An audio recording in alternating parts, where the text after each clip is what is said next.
Hi everyone welcome to my YouTube channel. मु आपण मानक पई नहीं आछि कंचा आंबर गुटे सुंदर रेसिपी। आमे केमती कोन या कंचा आंबर आचार बनेबा।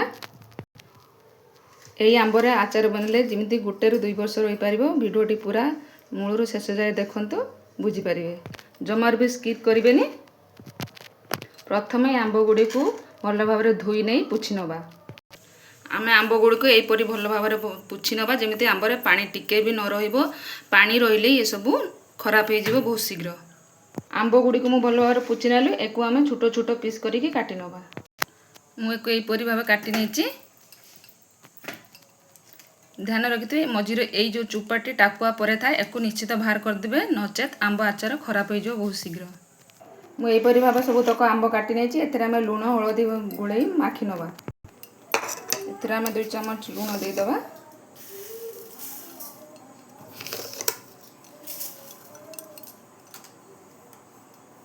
2 चम्मच हळदी दे दबा।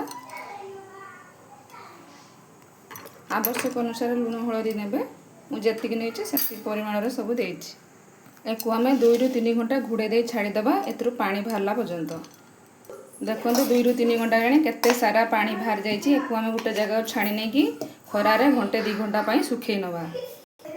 देखंतु मोर खरा रे देला परे एई परि भाबे सुखी जाईछि। एमे आमे एको आबे आचार बनि नबा। प्रथमे गुटे कढ़ा रे तेल दे के एको गरम कर नबा। गरम होला परे ठंडा करिकि एको आमे आचार रे दबा।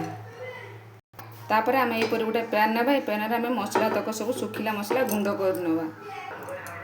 प्रथमे नेछि मेथी ति देछि, धनिया, पान मौरी, सोरिष,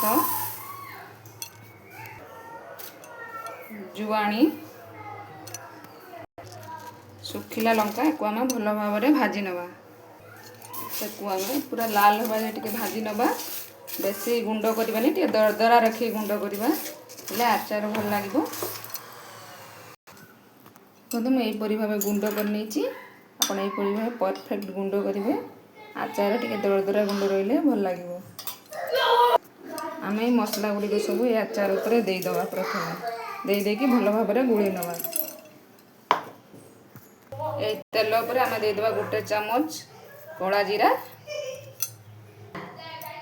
काश्मीरी लाल मिर्च दबा। ए गुंड देले कलर बहुत बढ़िया आसीबो और टेस्ट भी मध्ये भल लागिबो।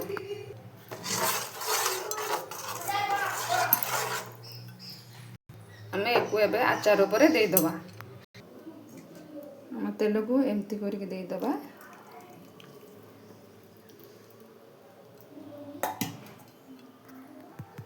एको आमे एबे भल भाबरे गुळी नबा।